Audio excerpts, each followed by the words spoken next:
Delight to be in this. Wait, hold on. I gotta hit my got it. All right, got it. We're recording in progress. It is a delight to be with all of you guys this morning. Thank you for coming. Those of you on the East Coast, on the West Coast, I know we've got some folks from the East Coast. Thank you for 8 a.m. on a Monday. Oh, thank you for 8 a.m. on a Monday morning showing up for this. We are so glad to have you in this room. And it is a real delight to be bringing this conversation with you to you today. Those of you in Los Angeles know this. Those of us joining us from around the country may have gotten a sense of this. You're really going to get an in-depth education on it today. We are at a real moment in time in this country with the murder of George Floyd and the racial awakening and reckoning that this country has been doing. This entire country is taking a view of the world different than it has before. And we in Los Angeles County are seizing that moment. Like, I believe genuinely no other jurisdiction in the county. We have 5 women members of our board of supervisors, really progressive women who are taking this care first, jails last mantra seriously. They are passing motions, putting money where their mouth is, and hiring leaders and bringing in partners and turning to community in ways that we haven't done before, that I think those in the country have not done before, and that is absolutely the right thing to do. So you are going to hear all about that this morning. I wish we had enough time to go around the room and have everybody introduce themselves and bring their voices into the room. We've got too many here to do that. So please put your name, your organization, and your favorite summer activity or the highlight of your summer in the chat so that we can at least get to know each other that way. And I am now going to turn it over to one of the most innovative leaders that Los Angeles County has ever brought into its family, a former judge, retired judge, Songhai Armstead, who is taking this charge for Care First, Jails Last seriously and actually implementing it and bringing it to reality. And so with that, let me turn it over to Judge Armstead. Good morning, everyone. I'm not going to take a whole lot of time, but first I want to just thank you guys once again so much for joining us this morning. We're so excited to talk to everyone about the county's ongoing efforts and the way that the county is rethinking justice. I've been doing sort of this work before it was popular, before it was in the news, before it was kind of the way to go. So probably 20, I'm not going to say how many years because it's going to, show my age, but for a very, very long time. But what I see now is really remarkable. I see a level of commitment that I've never seen before, where we are strategically, as was previously mentioned, the board is committed. We have a CEO that's committed, where every free dollar that we get, we're looking at how can we invest it back into community and how can we really put our money where our mouth is. I know that so many of you have been intimately involved in the years of advocacy and lobbying that has changed state law. You've helped elect progressive leaders. You've helped create advocacy infrastructure for people with lived experiences, which has all collectively moved California forward. You all have helped with the youth justice work and how the county is really reimagining a youth system engagement and helping to dismantle our juvenile probation department. You've helped in us see the efforts of closing the state Department of Juvenile Justice and the return of youth to our local jurisdictions for treatment and rehabilitation so that they can be closer to home. And many of you on the call have also were instrumental in the court and the county LA Board of Supervisors really making the decision to close Men's Central Jail, which is the nation's largest mental health facility. And we've known that, but what does that really mean? And I can just tell you, as both a prior prosecutor and as a judge, my biggest frustration is wanting to help people and not having the access to help them. I mean, that's really the largest reason.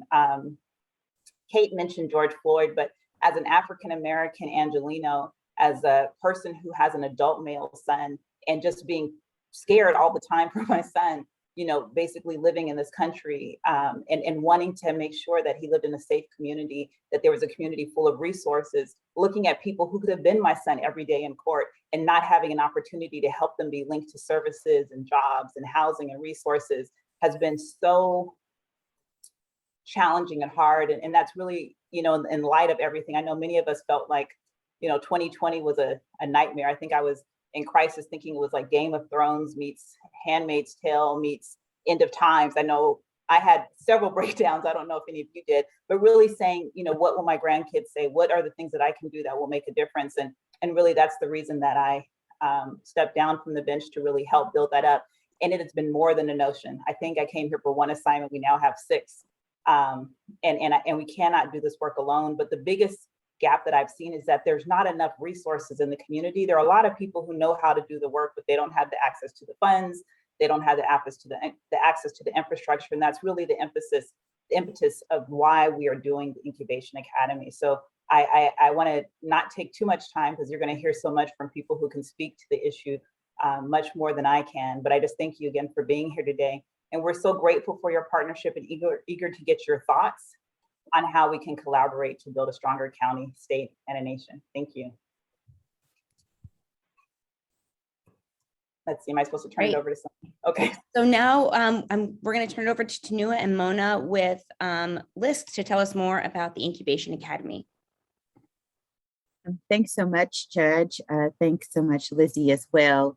So I'm Tanua Thrash-Intook, Executive Director for LISC Los Angeles, and I'm also joined by my colleague from the National LISC office, Mona Mangat. And as you were talking, Judge, I was like, yes, we were all with you in those moments, having our own moments in 2020 and before. And today's session for those funders that are on the line is really to lift up and edify the fact that the county and the nonprofit sector are coming together in order to address this issue. And we've designed this conversation in such a way that the voices that you hear will be from people who have the lived experience, who have the experience with working with those who we want to be able to assist. But for today, my role initially is to talk a little bit about LISC, who we are, how our partnership is shaping up with the county, and what two programs we're really going to be focusing on as part of this initiative.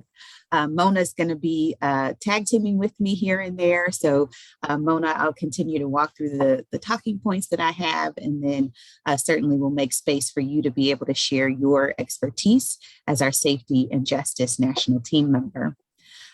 Those of you who know LISC know that we have quite a lot of experience in organizational capacity building, and we do that with an eye on the racial equity lens and inclusion. And you hear us talk a lot about economic inclusion. So we've got a track record of taking progressive ideas for communities and turning them into effective programs. So in partnership with the ATI team, certainly led by the judge, LISC is going to help grow an ecosystem of care, making sure that organizations are empowered in this process and feel elevated in their voices and impacting those who have been touched by mass incarceration, especially communities of color and justice-involved individuals. The programs that LISC is being asked to really stand up and push forward include the pre-booking, pre-filing diversion and rapid diversion programs. So I'll talk a little bit about those, and then I'll talk as well about the Incubation Academy. In our partnership with the ATI program, Alternatives to Incarceration, we're looking to expand and definitely increase the capacity of the two pretrial diversion programs, the pre-booking, pre-filing, and the rapid diversion program. Essentially, one program is able to intervene with someone who is at a point of pre-booking, and the other is to intervene before someone really gets to court and is sentenced going forward. You've already heard the term, but we're certainly embracing care first and jails last. This is a $61 million 2-year pilot program. So when we heard about those Board of Supervisors really putting the resources behind this, this represents a demonstrable, commitment on behalf of the county. This program will offer services to those who are being diverted. We want to certainly get them housing stable, as well as address any mental health and substance abuse challenges that they have. In order to do this work, LISC will be contracting with 5 existing county service providers. So they'll deliver treatment and case management as part of the pre-filing and diversion and rapid diversion programs. And this will be provided at 18 law enforcement and other courthouse locations throughout the county. So those 5 organizations will be assigned accordingly. The wraparound services that they'll provide include housing. Housing is really critical, so you'll hear us say that term quite a lot. Other assessment services, health and mental health counseling, substance abuse treatment, employment support, navigational assistance, other benefits, and other similar diversion services that we know to be successful in helping people transition back into society. So now I'll talk a little bit about the Incubation Academy. So LISC will launch an ATI Incubation Academy. We've got a website up. We're accepting applications right now as we speak. And this program will identify and build the capacity of trusted grassroots community-based organizations to deliver those prevention and intervention services for residents who've been diverted from incarceration. So we've got those 5 service providers, but they cannot do it alone, right? They've got to have additional help around them. So we'll be focusing on organizations that have faced challenges with obtaining government contracts, because it's going to be important to get them to the point where they can then contract and connect with the resources in order to support. So we know that in order to make sure that we are able to get those organizations, we've got to create a pool of qualified community-based service providers who can deliver this kind of care. We'll be building the capacity of these organizations, and it's really all about focusing on countywide, making sure that these organizations too have the vision of offering care first alternatives to people who need treatment and support. So the Incubation Academy, as you can see, is a system that'll support the growth of the pre-filing diversion and rapid diversion programs. Because as those programs go, we're going to need more organizations to support that work. And over the next 2 years, LISC expects to train more than 100 organizations. And in addition to the subject matter expertise activities of working with those who are being diverted, we're also going to be focusing in on organizational matters, fiscal management, contract compliance, service delivery, program reporting. These are all formal activities that we want to make sure that these groups are able to sail through and quickly be able to get up to speed to get contracts. Pardon me, I don't know if you can hear, but I'm competing with my 5-year-old who has no camp this week. So please excuse his excitement. Okay. And then, so the Incubation Academy is free, and it's going to provide the technical assistance that I just described in both the business management as well as the development of client services, and making sure that they're using best practices. So we're going to be engaging those larger service providers, others who are very familiar with the population and have proven records of understanding how to successfully work with the community. So with that, Mona, I have gone ahead and talked about LISC a little bit. I didn't go into our safety and justice background. I've shared a bit about the fact that we're looking to divert people from 18 facilities. And then we are really focused in on an incubation academy that then trains grassroots organizations to be ready to implement this community model of care first, jails last. Mona, if you want to share a few thoughts about our safety and justice work. Yes, thanks so much, Tanua, and hello, everyone. Really honored to join you today. Again, Mona Mangad, I am Vice President of our National Safety and Justice efforts at LISC, based in New York, and our team is supporting the umbrella of programs happening throughout our network of offices. I would just reiterate that the work that is happening in the County of Los Angeles is just beyond transformative, and the dedication that the county has put towards this is remarkable. And I say that from living and breathing sort of a combination of private and government investments all day. What is happening in this particular municipality is truly going to be a national model. And what Tanua and I have front and center for our efforts right from the start of this program is to be sure that right from the start, we're thinking about the national implications, the national best practices, the national lessons learned. So this has truly been a joint effort. We are building on just the incredible work that Tanua and the county are leading locally. We're getting up to speed on all of that and just bringing the full muscle of LISC to say, what are the capacity building efforts that happened across the country through our network? How can we bring those best practices to this work? How can we bring some of the community practitioners, national consultants that have done some incredible work in this space and embed that into the Incubation Academy, while also partnering with all the partners, several of whom you'll hear from today, to say, how can this be a collaborative effort? One unique piece I will say from a national perspective is just the excitement and the interest around that this is happening in the County of Los Angeles. There are some incredible programs in other cities or counties, but when you try to replicate that, we often hear well, that's Memphis, that's Philadelphia, that's Providence. It just won't work here. We're different.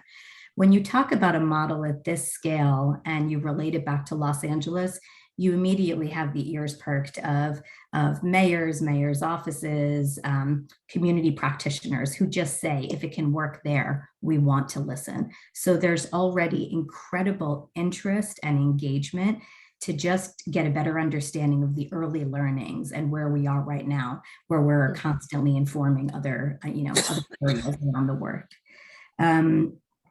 I will say that just the need for this, and it's come up a few times, but prior to switching over to the panel, we understand the importance of capacity building. But when it comes to justice work, when it comes to working on criminal justice reform, working with diversion, reentry, working with individuals who have been impacted by the criminal legal system, there's a different level of commitment that you need to capacity building, because there are very few select organizations that really have the trust of the community. And that is just a key message that we at LISC really want you all to hear, that this is critical work in general for any community investment. But when you're working with individuals and families who have been impacted by the justice system for so many years, it takes a special sort of organization. And I think you're going to hear from those groups today, but those are also the organizations that are being recruited into the Academy. As of this morning, our latest check is we already had 99 organizations that have applied to be a part of our first cohort. So there's a lot of demand, and these are small grassroots organizations that have been doing the work and now are really looking for those capacity building supports to really join these efforts. So hopefully that is at least the takeaway you have from us. And again, we're thrilled to be here and really appreciate the time you took to hear about this. I will pause there and pass it over to Judge Armstead. And thanks again, everyone.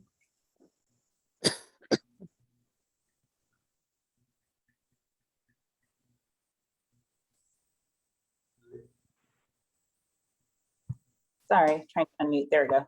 I know we're already 21 minutes in, so I think I'm just going to jump right into the questions. I believe that the problem and sort of the challenge ahead of us has been stated very well, but I just would love to hear from all of you and sort of your thoughts around a few things. So, and this is for our audience here. So we understand that we've already identified that, the county is really committed to moving folks away from incarceration and into services, right? We already understand that, the challenge we have before us in LA County is, astronomical, but we're very committed to doing it. And each of you have shown that you're very committed to doing it in the work that you do. So this first question is really going to be for both Doug and Troy. So inherent in the development of capacity building efforts is a belief that community provided supports and services are best equipped to meet the needs of justice involved individuals, their treatment and reentry needs.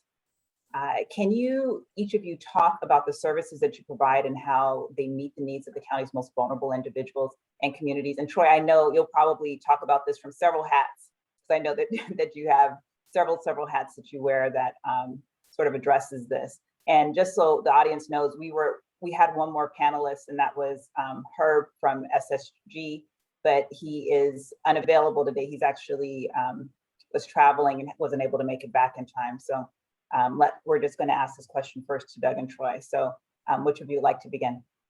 Troy, why don't you start? Good morning, everyone. I'm Troy Vaughn. I am the co-founder and executive director of the Los Angeles Regional Reentry Partnership. But I also oversee several organizations in the community. I'm also president and CEO of the Los Angeles Mission and Christ-Centered Ministries. I'm here wearing my LARP hat today, but I will speak from multiple lenses because I believe that this question resonates well with me as I'm the embodiment of it, right? So I'm a African-American man who has lived experience, who has risen to enormous opportunities to advocate on behalf of all of our people in our community across the county. 10 years ago when we started LARP, when we started with 20 organizations, and now we have over 875 agencies across the county and the state advocating for reentry space. And so at the core and the central heartbeat of what LARP does is build capacity within communities, and particularly lifting the voices of the smaller organizations. We believe that it is critical that we develop the safety net of small organizations, and that's why we are proud to be a partner with the Alternatives to Incarceration's Incubation Academy, because we believe that the only way that we're going to actually meet the need is that we are very diverse in our offering in terms of housing, but not just housing. When we look at capacity building, we look at it from a community development component. We believe that we have to focus on the entire community and make sure that we're building resources within those communities to sustain those communities for long-term longevity. When we begin to solve this, people who are most impacted by the issues that we face today oftentimes have the solutions, but they're furthest from the resources and power.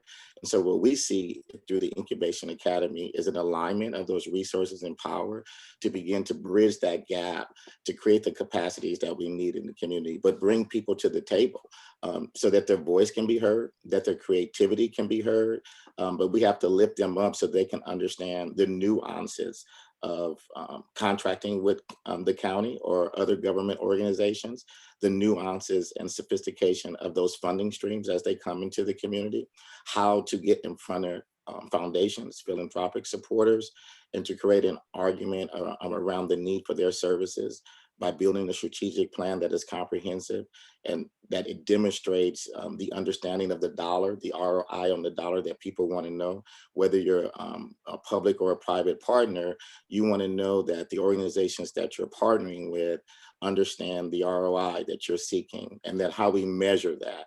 And I think that one of the things, and particularly working with the LISC team, that we're going to get out of this relationship and partnership is the ability to measure. I know Tanua and her team very well, and Tanua and I, we know each other from many, many years ago. But one thing I know about her leadership is her ability to track progress, right? And to understand the outcome within the community, but also the ability to go into community and to partner in the space. And so I'm excited about this work because it speaks to the core of what LARP does in terms of building capacity, but raising up in particularly organizations that are led by people of color, working with communities of color across the county of Los Angeles. Our programs and efforts range from Antelope Valley to Long Beach, to Pomona to the West Side. And so we are very well immersed in the work of reentry in Los Angeles County. And so we look forward to this conversation today about how we continue to lift the voice of those that have been mostly impacted by the work that we're faced today. Thanks, Troy. Doug, as the CEO of Amity and just wearing so many hats and really doing a lot of work focused on the decarceration of prisons and what have you, now, how would you add to sort of that question? And can you also speak specifically to the services that your agency provides and how they meet the needs of the county's most vulnerable individuals and communities? Yes, thank you. And thank you, Troy.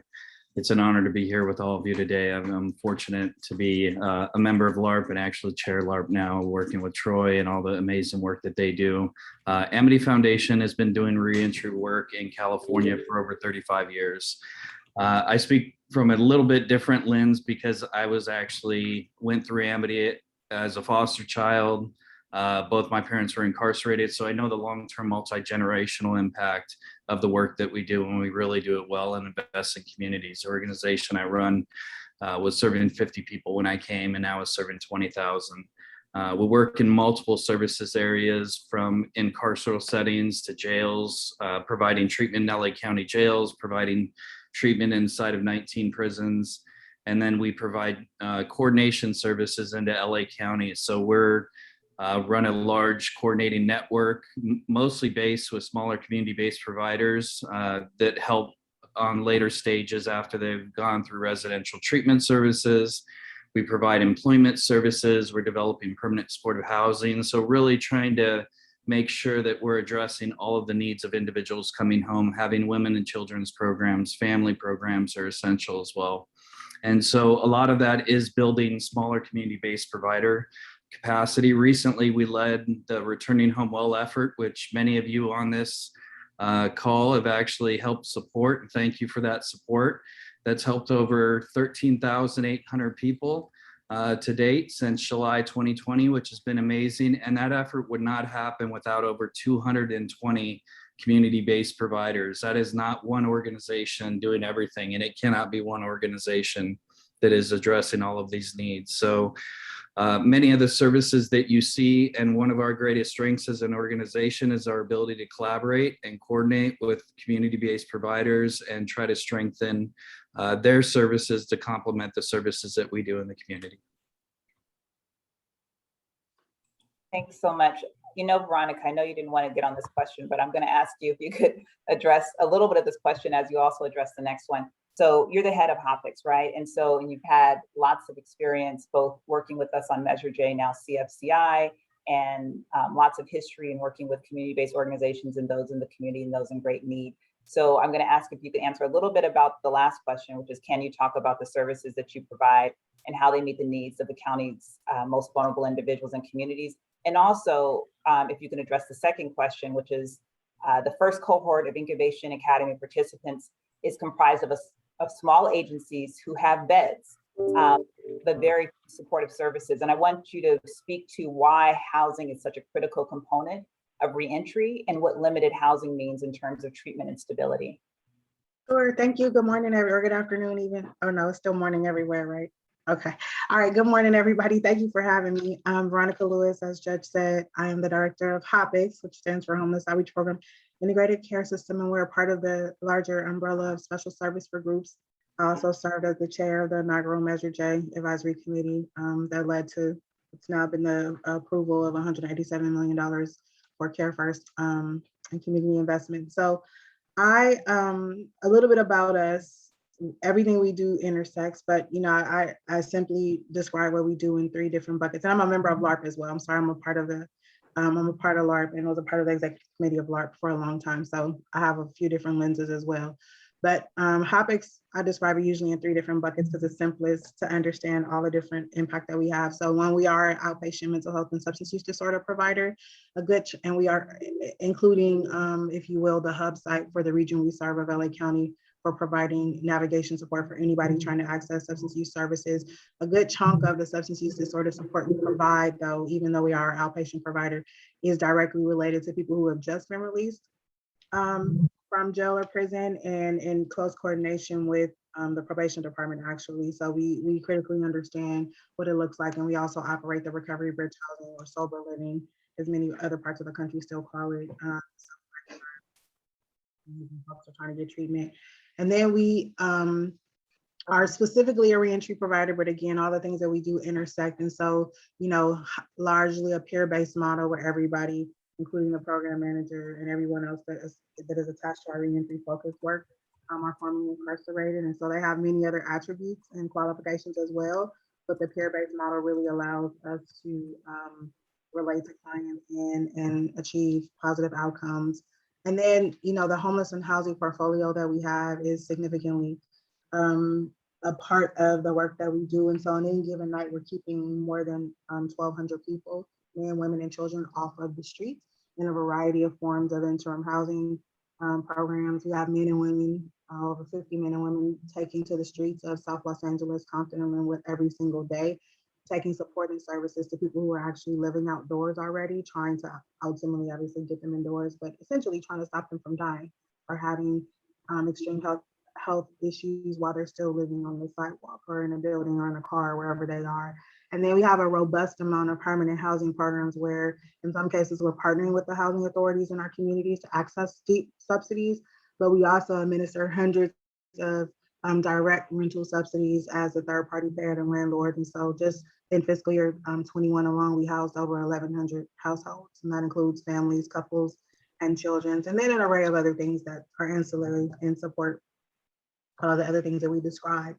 The other piece of our work is related to coordination. And so many of you have probably, I know that our philanthropy partners understand what the coordinated entry system is. And so in LA County, that's essentially the basis of what most of the homeless and housing resources or where most of the housing and homeless resources are put into and essentially disseminated to people that need them. And so for LA County's 6th region, which is, primarily South LA, Compton and Linwood, we also take on, separate from the direct services, we are the lead regional coordinating agency. And so formally, we have the responsibility to bring all the public and private partners together in our region to ensure that the response to homelessness is specific to the nuances of the people that are experiencing homelessness in our community. But in addition to that, we have over 20 different, HOPIX has over 20 different subcontractors, many of which are small nonprofits who at this point don't have the capacity to access some of the same funding that we're passing through to them in a variety of capacities, the substance use work, the homeless and housing work, and even some of the reentry work. So that's who we are. And so with that said, we see day in and day out, because we are serving in a triage capacity for this population that we're focused on today, and really all the folks that are in housing crisis.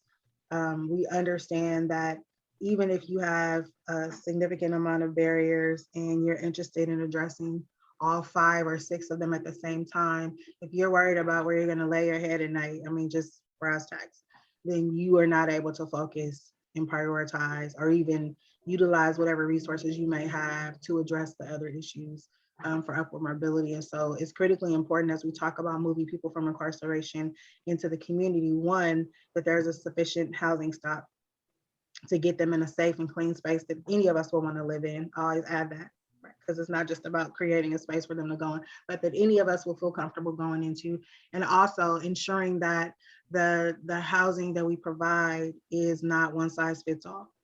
Because the folks that we serve, as we know, as human beings, we're complex and we're not one size fits all. So making sure that some people want specific structure and they need it. Some people need a harm reduction land. Some people need a hybrid of that. And there's all kinds of other models of the type of housing that people need to access. And so ensuring that we have a menu of options that are going to meet the unique needs of the folks that we're trying to serve. And then the third thing I would add in relation to what's so important about housing being useful and people actually being willing to stay wherever you place them is ensuring that we have housing dispersed throughout our entire region. And so not just in the regions where traditionally we want to place folks, but being able to attach folks and allow them to heal, thrive, be supported, get treatment, and whatever other wraparound services we're going to give them in the community that they identify with. And so looking at the disparity in terms of, a good chunk of the interim housing being in South LA, or the NIMBYism that we experience in many other parts of our county, and pushing through that so we can have an array of housing options throughout the entire community that we're going to serve. Thank you so much. I'm going to ask Troy if you will also answer that question, but I'm just trying to be cognizant of the time. So I'm going to give you another compound. If you'll talk to that, if you can speak to why housing is such a critical component of reentry and what limited housing means in terms of the treatment and stabilization of folks. And then also think about the next question that talks about how many of you all lead organizations or coalitions of organizations that provide a host of services to community members. And can you talk about how your work is impacted by the limited community-based supports and the challenges our county faces as a result? Yeah, housing is critical. Veronica already alluded to it. We need a multi-tiered approach in terms of the housing resources that we provide. That's why we're advocating for a safe sleep. We believe that as we begin to create spaces, we are working with the mayor's office and the city council to identify spaces that are located, and particularly in the downtown Skid Row area, where we can create safe sleep spaces. And then we want tiered housing. We've created 51 enhanced permanent housing components, where we think is a unique model that is something outside of just a normal permanent supportive housing concept that people are building.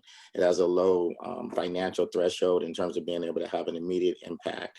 I think that we need to also incorporate, private development opportunities. I think government funding restricts the ability to create housing in a very fast way, expeditious way. I'm so happy that Tanua came over and saw some of our enhanced permanent housing sites a couple of weeks ago, her and her team, so that she can see firsthand the creativity of housing options that are out there. But for the reentry community, and particularly, we need to be not just advocating for the development of housing, but to be allowed to go back to their families, right? That's why LARP led advocacy work around inclusion in the Section 8 voucher program, so that families wouldn't feel like they would be adversely affected by allowing family members that are returning back into their communities to return back, and their vouchers wouldn't be in jeopardy. It's those kind of creative opportunities that we need in terms of really beginning to advocate for housing from a policy standpoint. We advocated for 3,000 beds for the FIST and the MIST population program. We work with Sydney Comlanger's Assembly Bill 118 for the Emergency Services Grant Program. So it's those kinds of things when we look at different systems and sectors that we have to begin to merge together. As it relates to the third question, just following that, we have to really begin to understand and teach ourselves as a county, but also our community partners, the diversity of the fundings that are coming into the community. I think what's happening right now, and for us to really help our coalitions understand how to access resources, we can see clearly that things are changing so fast in the pandemic. And I think that the vast amount of information and the inability to get that information, to absorb it quickly and get it to the community-based organizations has impacted the support of community in a way that I believe that needs to be strategic, right? When we understand that this is a very complicated issue that we're trying to work together to solve, but contracting issues have been burdensome to small organizations, not understanding relationships, being able to adhere to it. And even when you're having a subcontract relationship, as both all of our agencies have had, passing on those requirements to smaller organizations without the financial capacity for them to adhere to it, I think is problematic. But for us to be able to solve these issues, one of the things that we're tackling and we're hosting in October is the funding summit, because we believe that understanding the funding that is coming into the community, for example, DHCS has made a public draft home and community-based spending plan. And it's a unique opportunity that you can use a one-time investment of $1.3 billion via Medi-Cal managed care plans for housing and homeless incentive programs. That's the kind of leverage relationship that I'm hoping that the county is accessing, and bringing that down and having a conversation with our philanthropic community so that we can begin to leverage dollars in a very creative way, especially when you have a one-time allotment coming in from the state, being able to say, how can we use that in a very strategic and efficient way to impact the housing issues that we have here in our community. Perfect. Thanks so very much. I see that questions are starting to pop up, and I know we still have some here. I'm going to try to go back and forth if you guys don't mind, because I don't want us to miss opportunities. One of the questions that came up from Wendy Guerin, I believe, was she asked the question about the 90 orgs that were mentioned through LISC, and she wanted to know about their budget. Of the 90 orgs, how many of them had a budgets under 100,000? Yeah, And I'm Dr. Mona. Go ahead. I'm sorry. Great. So the reference to 90 orgs was the just short of 100 organizations that have already applied to be part of the cohort. We actually very intentionally, we went back and forth in the application process thinking about if we should rule out based on budget. And because some of the really small organizations that did have access to say 3 to 5 beds, sometimes the budgets looked larger than what their need was because they were factoring in the property costs. So we didn't ask specifically, but it's very clear that I would say right now, at least like around 15 to 20% of applicants are under that 100,000 mark. That's a bit of a guesstimate based on full-time staff that they have. I will say across the board from who we've seen submitted, upwards of like 85 to 90% without just having my spreadsheet to look at right now, is these organizations are staffed with like the higher end of 4 staff. So these are small organizations. But we're trying to get into the details of the budgeting once we do some of the follow-up to be sure that we're not leaving out really critical organizations that should be included. I'm happy to follow up from more detail. Thanks so much. I appreciate that. I'm going to ask one of our questions, then I'm going to go to the next one, and I'll go back and forth that way because I want to make sure we hit some of these other important points. I'm going to just jump down to you, Vincent, because I know one of the questions I would be asking myself now, right, is that, you know, if you've been watching with the work that the county's been doing for so long, first of all, let me introduce you. So Vincent is the manager for our ATI unit. He's been with the county for a number of years. I won't say how many, but he's really been on the foreground of really working on sort of justice reform. He focused primarily within the youth space. So many of you may know him from that space. He created My Brother's Keeper. He created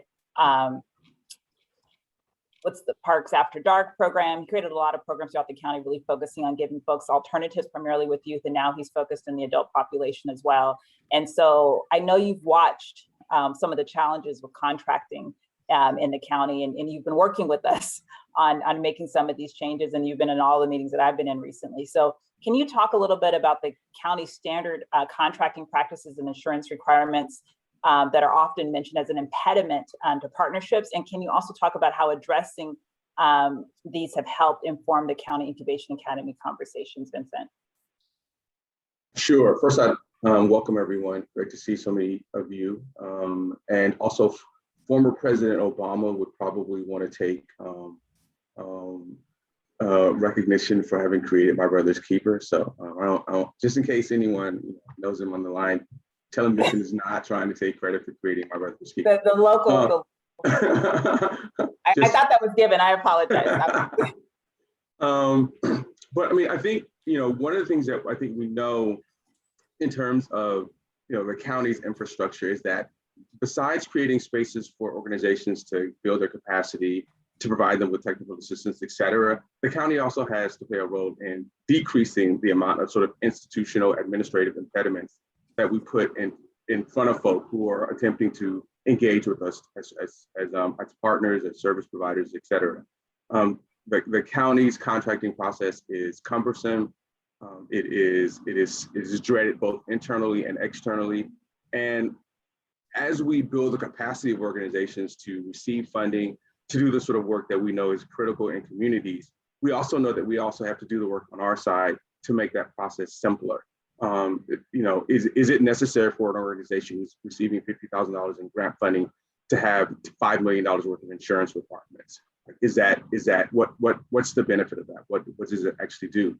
One of the things that we hope that is a part of sort of our Incubation Academy is really identifying consistent and sustained funding for our partners who are going through the Incubation Academy. So we want to make sure that and we know that consistent and sustained funding is going to require them to, and our goal is for them to contract directly with the county.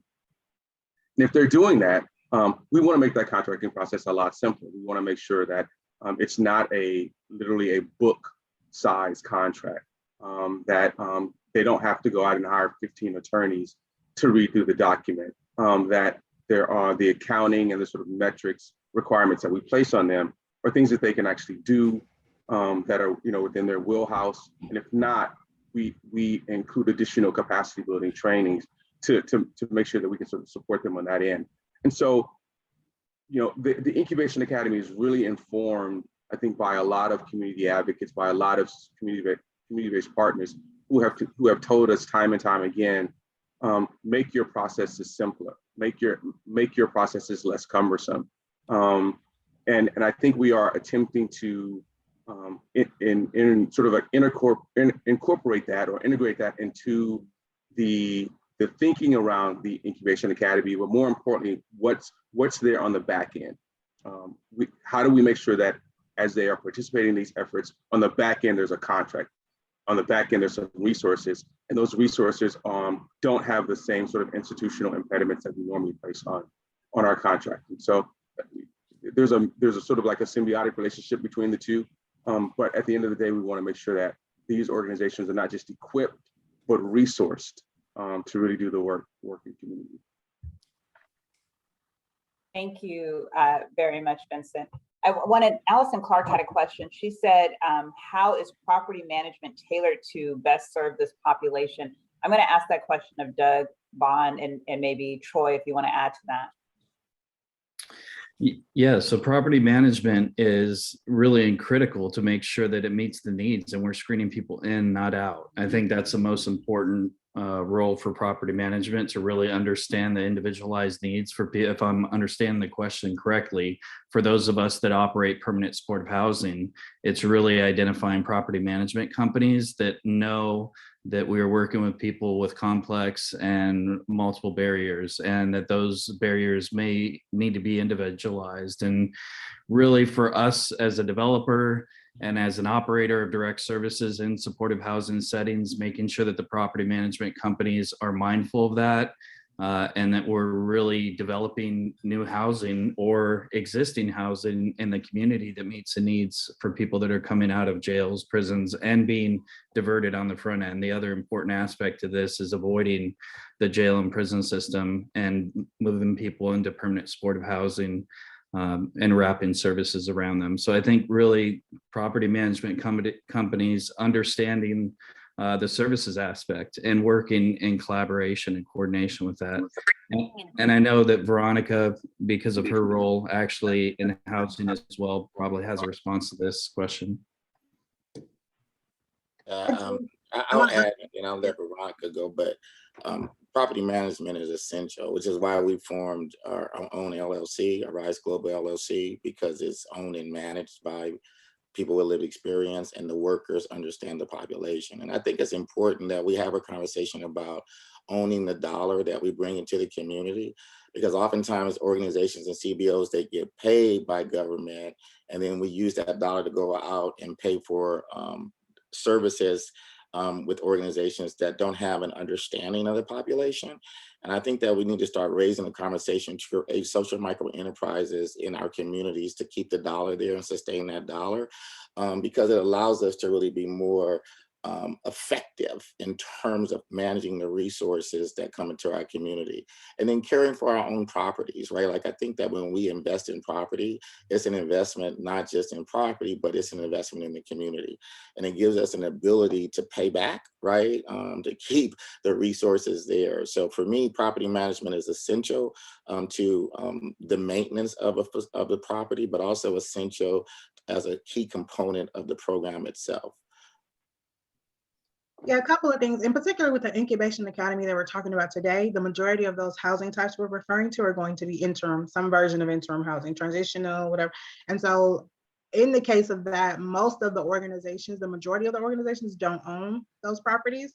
The majority of those properties are master leased. And so what it takes, and again, I told you, we're keeping over 1,200 people off the street every night in a variety. So I have a lot of experience with this, in addition to our organization starting to creatively use master leasing to do permanent housing. In addition, obviously, to attaching ourselves to project-based permanent supportive housing being built from the ground up, but we're creatively starting to use more units in the community, even do permanent housing.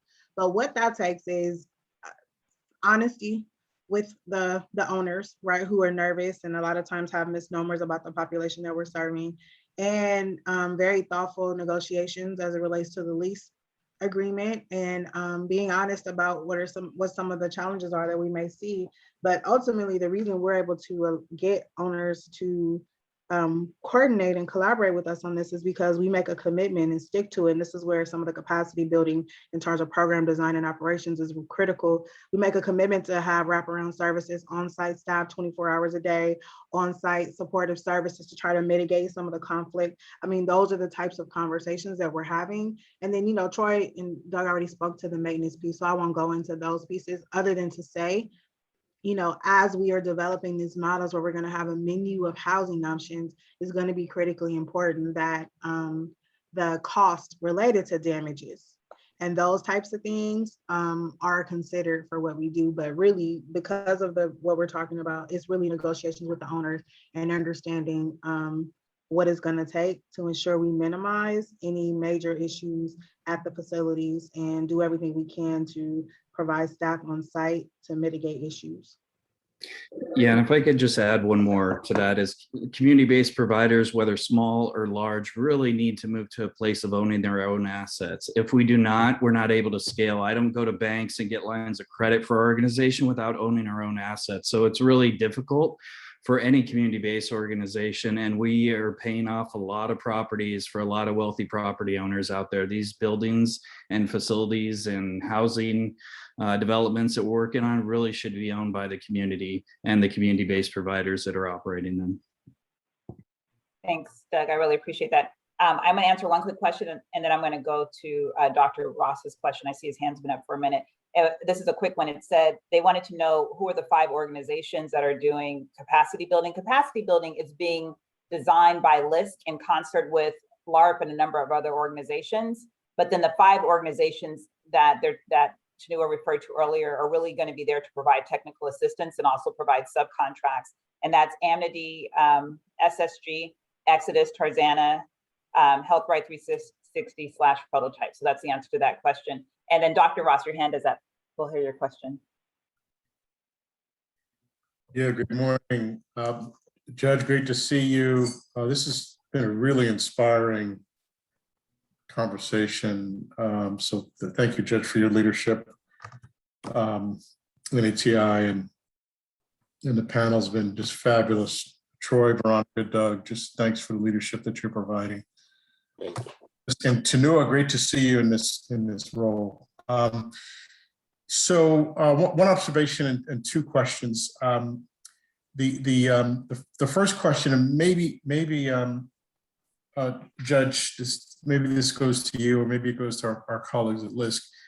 Just give me a sense of the 3 to 5 year banner headline goal or vision for the Incubation Academy. What's the maybe it's larger than a bumper sticker, but smaller than an index card of what if the Incubation Academy is successful, we will see ... right, in 3 to 5 years. So that's the first question. Second question is to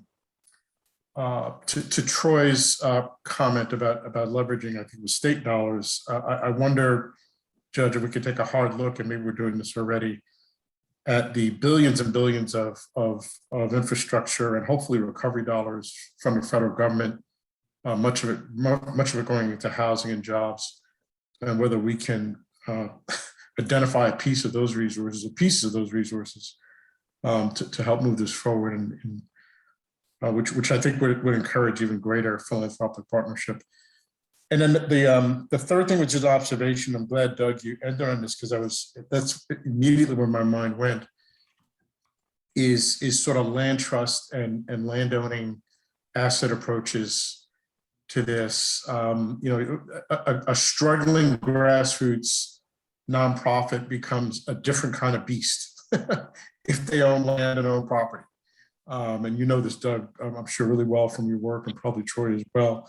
But I would just be interested in a follow-up conversation at some point, specific to the issues of land trust, property management, ownership for these nonprofits. And anyway, so let me stop there. But just a terrific panel this morning. Thank you. I'm going to start with answering what I can answer. I have to think about the 3 to 5 year slogan. Give me just a second with that. Marketing is not my background, but I'm also going to ask Vincent, Chinua, And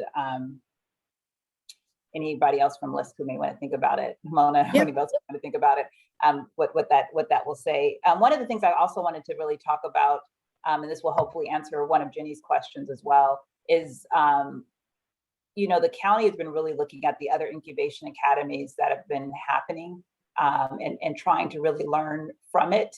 LISC, along with Kate Shop, has been looking at, what are the lessons learned? How can we do this differently? How can we do it better? And what I think is really unique about what's happening here is that the goal is really to make sure that when people graduate from the program, and I say graduate sort of in quotation marks because there's not like a set graduation date, right? So people are going through 3 months of sort of the capacity building, how do you run a business, all of that. But the goal is really to make sure that within a year to 8 months of them receiving funds while actually doing the work, that they're getting the supports they need. So when they do quote unquote graduate, that they can stand on their own. We have seen historically that people receive funding, and when the funding stops, they're not able to stand on their own. That is not the goal in this instance. And so they're being paid for services while receiving the technical assistance, while receiving the supports, and hopefully mentorship, so that organizations can stand on their own when they're done, and that they can last. So we've seen sort of the paternalistic model where, we carry you, when we go away, you're no longer able to support yourself. And that's not what the goal is in this instance. And to Dr. Ross's point, the county has been I'm using part of my budget for this.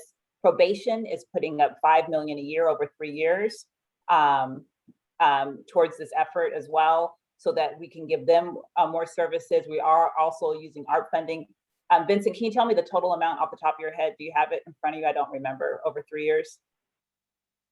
The total amount that's going towards Incubation Academy? Yes. About what, close to 20 million? It's about 15 million, yeah. It's more than that, because I know it's 5 million for 3 years just for probation plus another. Yeah, but I think to sort of get to Dr. Ross's question in terms of the headliner, I think it's really, and it answers, I think, this other question, is it's really marrying a process that increases the capacity of organizations and putting them not just making them more competitive for county contracts, but really, I think, rethinking what an incubation academy means, so that participation in that academy is sort of like puts you in line for a contract. And that there's funding on the back end that really supports that, so that a 5-year headline might be 500 organizations who've never received county contracts, receive capacity building, and then receive contracts with the County of Los Angeles. I mean, it's really about not just building the capacity of organizations for the sake of building the capacity of organizations, but it's building it so that they are then in line, and I want to maybe even first in line for a county contract. Why? Because they're already doing the work in the community. And secondly, because they now have the training and the capacity to meet the sort of standards that government is going to require, but but those standards have been rethought and reimagined so that they're not so cumbersome and unnecessarily intense. So I mean, I can't think of that bumper sticker, but I think that's sort of like the vision that I have in my head for what will occur if we really do this incubation effort correct. And the goal is, just to add to that, I'm sorry, the goal is that there'll be a master services agreement list at the end of it. That's the goal that we're working towards. Go ahead, Veronica. I'm sorry, I cut you off. I just want to offer Dr. Ross that literally what LISC is about to do, we have been doing unfunded. We being like our topics, but I'm saying it for the last 10 years. And so we know that it works, right? So for example, I said we have 25 subcontractors, right? And at the time we started to engage with some of them 3 to 5 or 7 years ago, they had no chance of accessing any of these dollars directly, or they would have got them and they would have lost the contract pretty quickly because they would have been challenged. As we've subcontracted with them to do the work, we've also provided, and this is the part, I jokingly but seriously say was unfunded.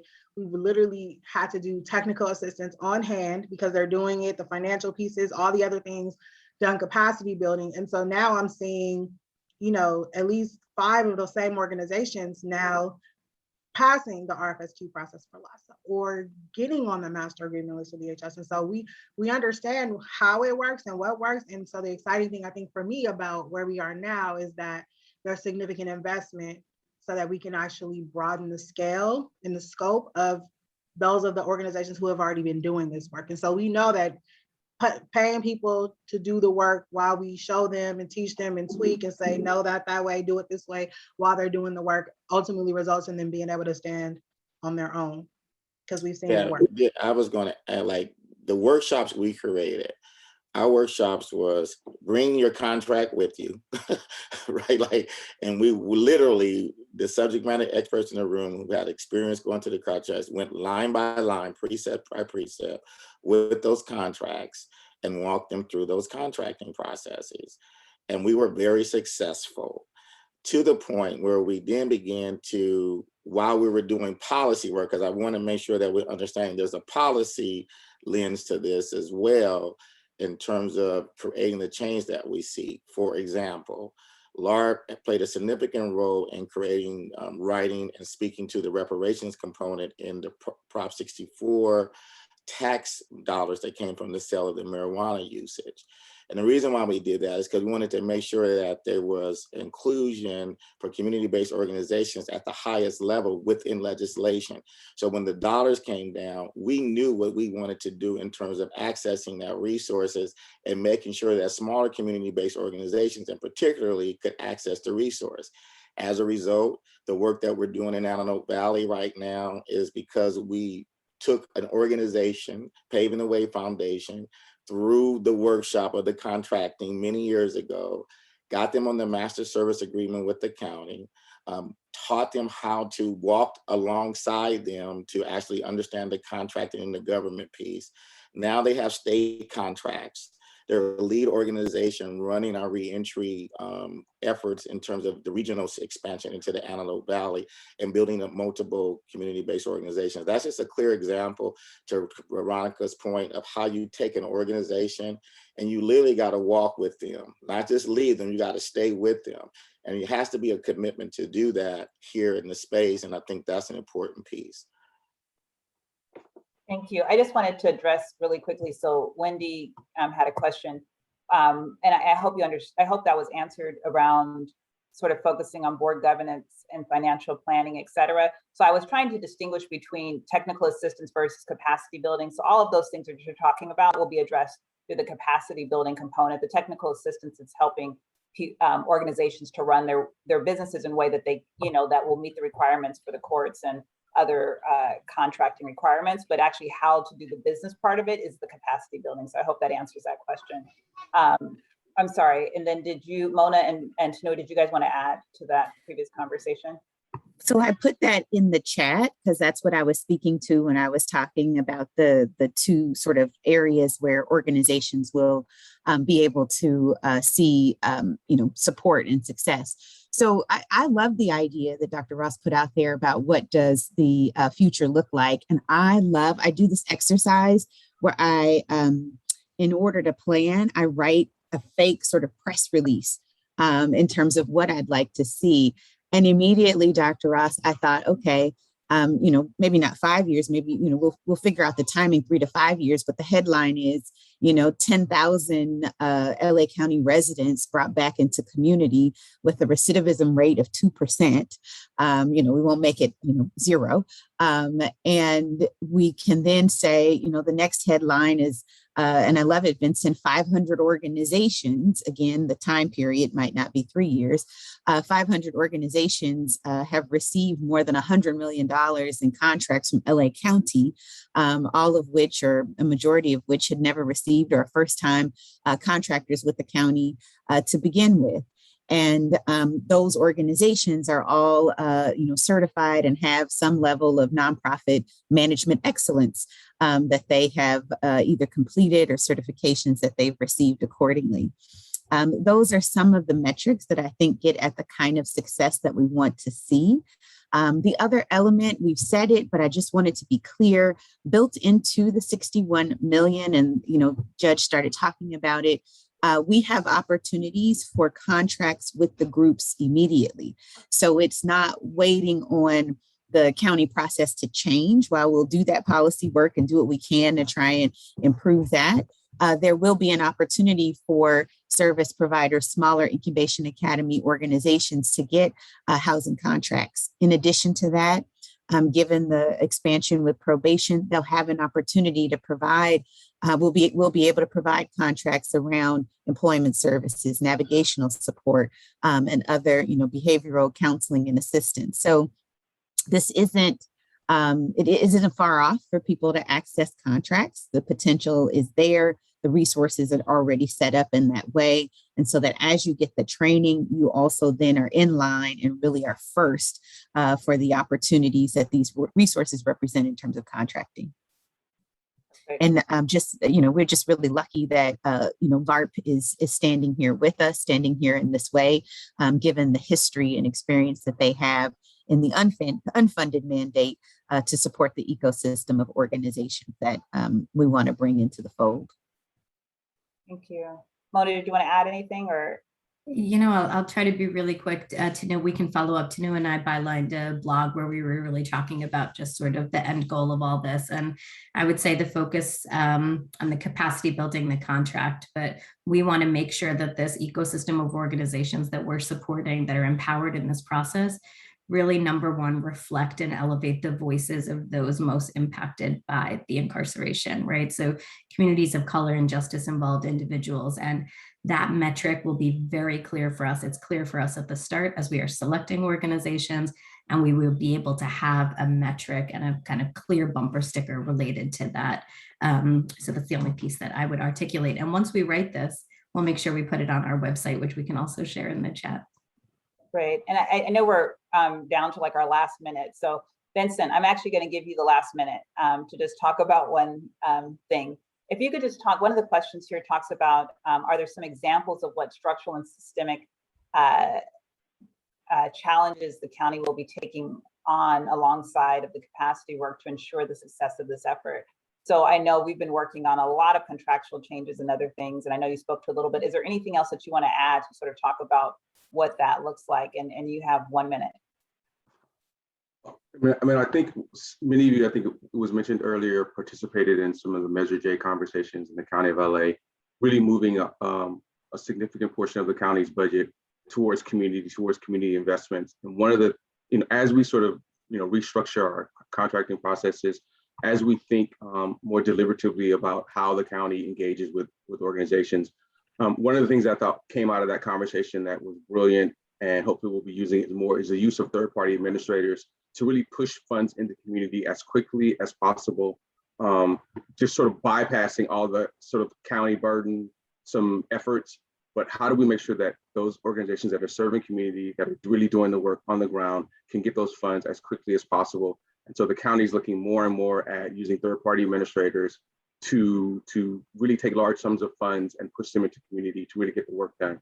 We need to change our processes internally, but we don't want to wait for that process to be fully completed.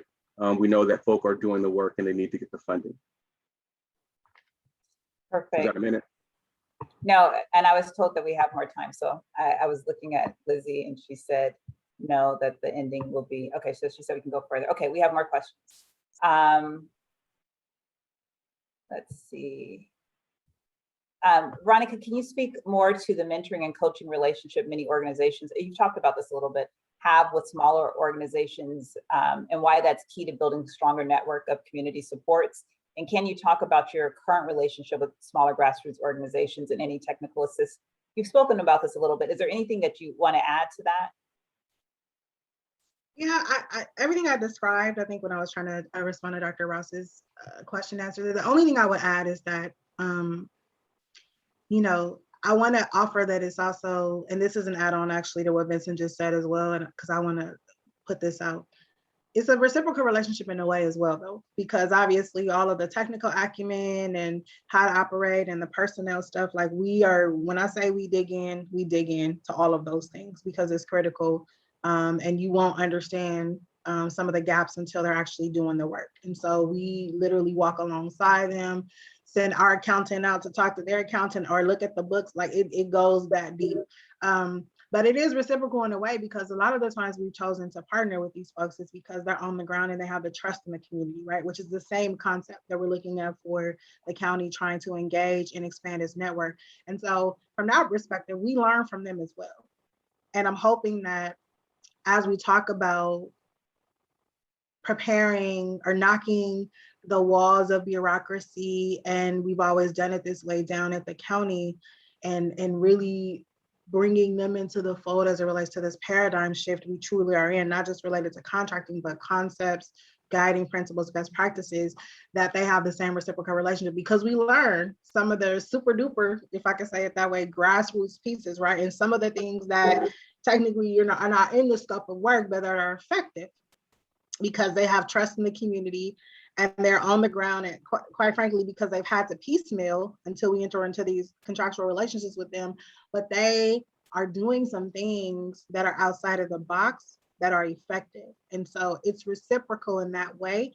And I'm really hoping that, and I know it'll take a little bit more time as we talk about really a culture shift for the county, for that same kind of reciprocal relationship to happen, because there's a lot of jewels, golden nuggets, and rich information and how-tos that are coming from these organizations that are out of the scope of how the county normally defines appropriate or allowable services. And so I want to offer that piece up too, because it is reciprocal. It's not just one way. There's a lot of value, which is why we're investing in these folks in the first place. And I hope that we glean from that, and that the culture shift that I'm pushing for in the county is informed by that. Mona, do you want to add to that about some of what you see nationally, what's worked, what's not worked, and how these relationships work?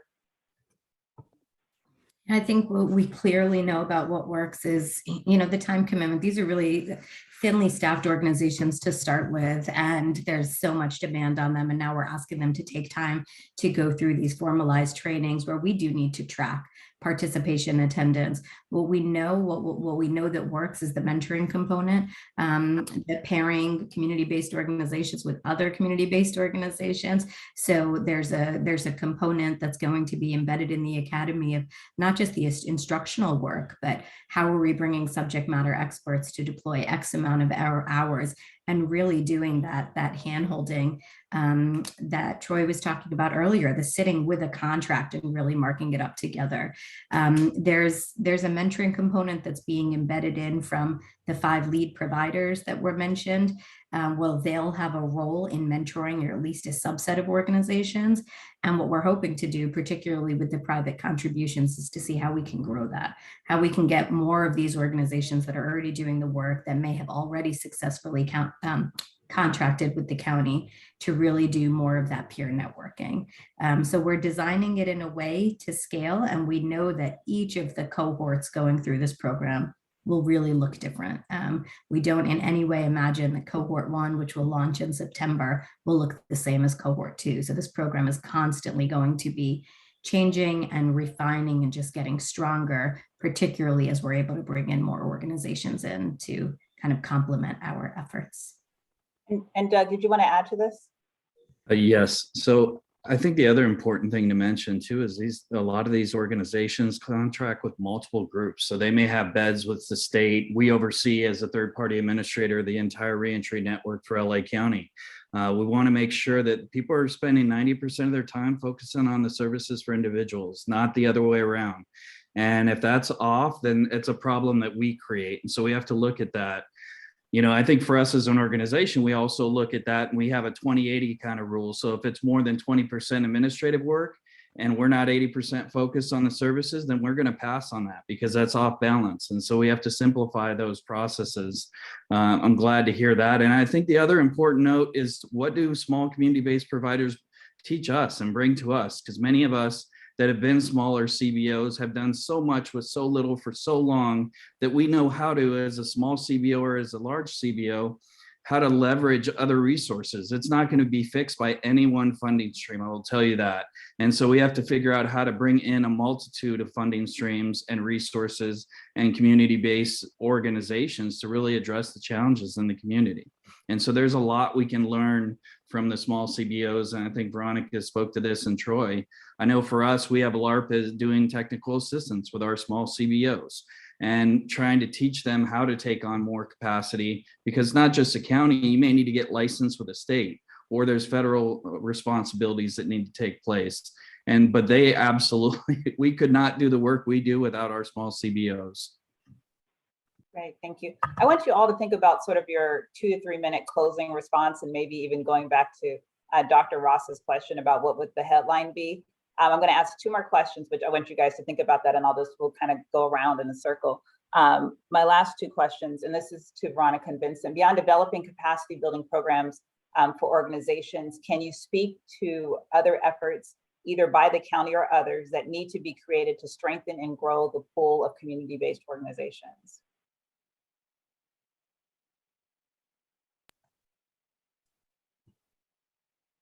Okay. All right. So I feel like I'm answering your questions right before you asked me, Judge. So sorry about that, because I spoke to some of this just a few minutes ago. But in addition to the things I've shared already, I think about some of the shifts at the county to really create a robust system that allows for these different types of things. I really think that in addition to developing their capacity to fit within the lines, right? Because part of this, I'm gonna just say, is for them to fit and draw within the lines. That's what we're trying to teach folks, right? And I think that's important and valuable. But I also am hoping that to significantly expand the network that we have, that we continue to be more thoughtful about how we define success, how we prescribe the scope of services, and adapt those things to allow, and certainly there's accountability. So some things have to be, there has to be a certain level of uniformity. It's just how it is, right? To have data and certain accountability measures, it makes it simpler to track and monitor. At the same time though, given all of the nuances and all of the different, just even through the Measure J process, all of the different voices and perspectives and experiences we've heard about, I'm really hopeful that as we continue to expand the network, we continue to expand the lines, and not just to expand the lines, but to create the level of flexibility that we need to capture all the different nuances and uniqueness of the different populations that we serve, to really be able to provide relevant, culturally responsive, culturally proficient support to the folks that we're ultimately trying to get into the community and keep into the community. So are you saying that we should really look at our matrix and how we're measuring success? Is that, and that should be modified as? Yes, that should be adjusted for sure. And that expands the network even further and allows, back to my point, for these grassroots organizations who again have been doing it without support all this time, to do what they know works. Right. And so there's certainly EBPs and best practices are very important. But, you know, Dr. Cheryl Girls, years ago, I remember having this conversation about how do we take what we know works, right? That may seem very unconventional, that is culturally proficient, that's happening on the ground in our community. How do we take and memorialize those things so that they can also be recognized as effective, right? And so that's what I'm talking about. And so some of that will require legislative changes, right? Because some of the populations that we're talking about, for us to really maximize the dollars, we're having to tap into Medi-Cal and other sort of match funding, right? And there's certain benchmarks that we have to hit in order to be able to access those funds. So what are your thoughts around that? My thoughts are, that's why with the non-federal or state governed dollars and all of the local generated dollars that we are adding now to the pot of money beyond just, you know, the federal and state money, we should be very thoughtful about making sure we use those resources to be more creative. Doug, feel free to jump in. I see. Yeah, so I mean, I would love to chime in on that because we're shaping that conversation right now with CalAIM, and those discussions are happening. Actually, they need to change their workflows and their models to meet the needs of the community. Evidence-based practices don't happen without research and evaluation. So a lot of these amazing organizations don't have the ability to actually demonstrate evidence-based practices, even though we know that many of the evidence-based practices had to be evaluated and researched with small groups. Billing reform needs to take place with CalAIM. Frankly, Medi-Cal, as you would know it today, or drug Medi-Cal, is overly complex. That is a mix where you spend 80% of your time on administrative work and 20% of your time on services. And the state knows that. And so does the federal government. So that's a long-term, when we talk 3 to 5 years, billing reform absolutely needs to take place.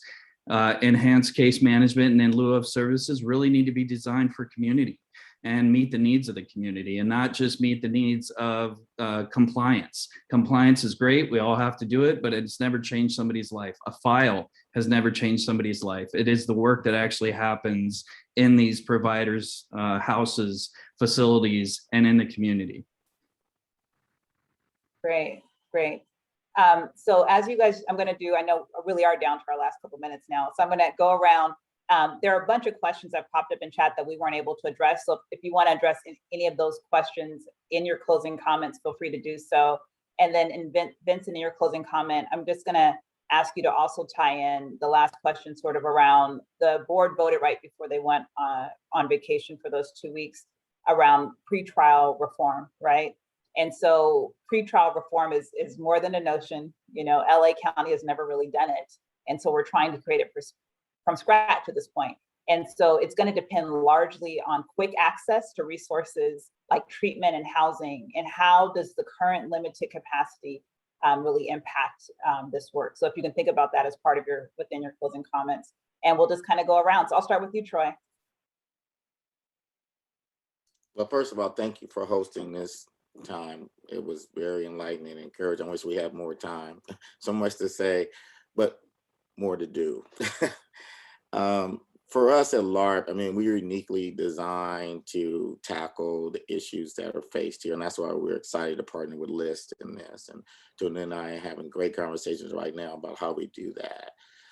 Because of our motto, right? Like our motto exists from getting input from all community stakeholders that need to address the areas of reentry. And so when people look at the Los Angeles Regional Reentry Partnership, sometimes they just think it's CBO organizations, but we partner with philanthropic organizations. We partner with the business community, institutions of education and higher learning. So through our education committee, our employment committee, our housing committee, our policy and legal committee, our capacity committee, our public safety committee, our regional committees, we get input from multiple stakeholders. And I think that's what it's going to take, right? Like getting everybody to speak into this space.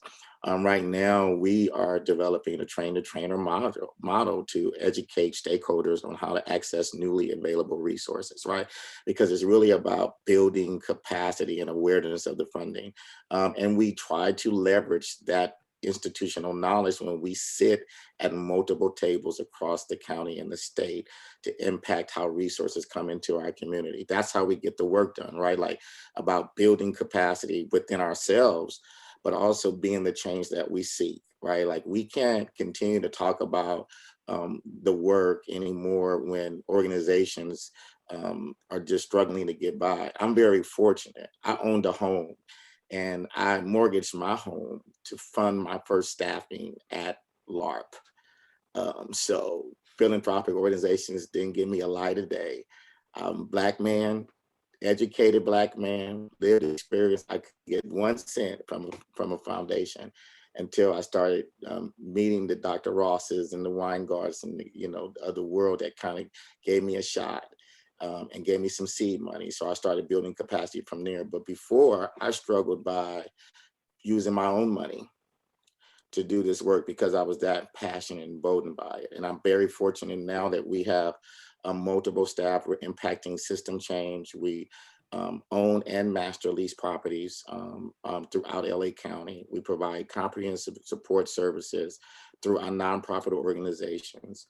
We provide technical assistance to our nonprofit partners like Amity, like HOPIX, and they are the brilliance. Can I just lift up Veronica and Doug before I close on my statements? Because you have like 30, you have like they believed in LARP so much that they actually subcontracted with us and built us into their contracting processes to do the technical assistance.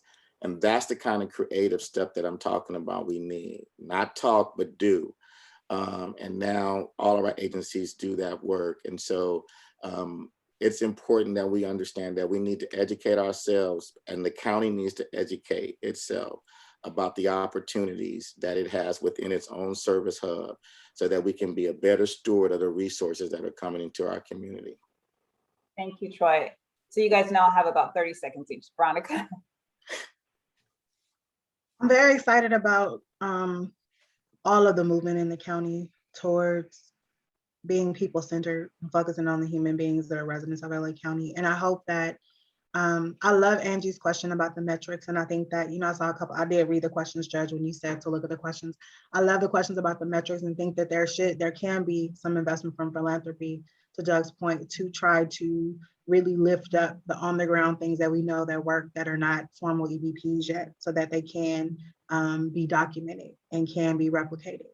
I also think that, if there's some part for philanthropy to play in, and I know the philanthropy doesn't want to necessarily give the county money, but I think there are so many concepts and clear indications of how the systemic pieces have led us to where we are today, in the place that we're trying to fix. And I think that there's going to have to be some serious culture shifts within our respective county departments in order, beyond the contracting pieces, for us to really shift how we view serving the folks that are in most need. And so I'm hopeful that we can figure out a way to not just do it by department, right, but really look at the key departments as a whole, and invest in difficult conversations and difficult processes to really see a culture shift.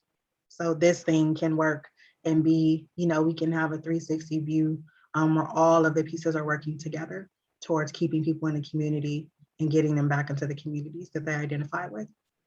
Thank you. Just to that point, we have designed a contract that all the departments can use to sort of streamline contracting as well to make it easier. Doug, we have like 30 seconds. Yeah, I'll be very brief. Thank you all. Really an honor to be on this. I'm going to answer actually the question about how can philanthropy be a partner. And my reference point is returning home well. And I think that can be in LA as well. I think that investment of 36 million now, because the state actually increased that, is going to be a state funded program now that's going to be going on year over year, working on tripling that amount, because you really get to see the true need when the community invests in that. And philanthropy being involved actually held government somewhat accountable to show there's actually a greater need than we budget for in the community. And the budgeted need versus the community needs are very different. So having philanthropy involved in that brought in probably 100 million in leverage and resources. So philanthropy's partnership and the focus point on that, partnering with, I think, more public-private partnerships like this really highlights that we have a greater need in the community. Thanks, Nua.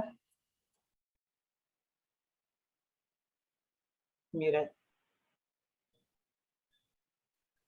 I can come. Oh, there she is. So thanks, Judge. Yeah, just 30 seconds. I've already given, quite a bit, but certainly one of the things that I hear and see you all talking about as philanthropy in the chat is how will we ensure that these are organizations with operational excellence. Sometimes that might mean that we need a consultant to support an organization that needs to get their financials in order. Sometimes that's going to mean that we need a consultant to support an organization to ensure that they have bylaws, that they've got a board of directors, and that they're meeting regularly. Sometimes they might need strategic planning support. And so having philanthropic dollars that allow us to really invest in that begins to create institutions and organizations who can live beyond the one contract and opportunity that we'll be able to provide them here, but that'll allow them to be able to grow and expand. So your resources are needed for that. And then I'll just quickly say that, many of these organizations are very small. We won't contract with them day one. So having you as philanthropy in there to support provides living and sustainable wages to people who are working in the nonprofit sector with lived experience on this matter. And having your partnership at that early moment makes all the difference in being able to get someone focused on the work at hand that we'll need to do to support them. And I know I got to know we are past time, so I'm going to turn it over to Lizzie. Great, thank you. And sorry to cut off the discussion. Thank you all so much for joining us this morning. We're really excited to be, I'm making myself a spotlight, which is scary, to be in conversation with all of you. Piper, your question at the end was great. How can philanthropy partner? We are going to follow up with all of you to hopefully have that conversation. We have information, a proposal about the ATI Incubation Academy with details about where we see philanthropy being a key partner in this work, and would love to discuss it with all of you and to get your thoughts and see where there's an opportunity to connect. So we will be following up this week with that proposal and would love to just continue this conversation. So thank you all for your time. Thank you to our panelists. Thank you to the team from LISC and the team from ATI. The center is really grateful to be part of this work and to be working with all of you. So thank you for your time. And hopefully this is the first of many conversations about this important work. So thank you all, and I hope you have a great week. Happy Monday. Thank you. Thanks, Bye. everyone. Thanks, everyone.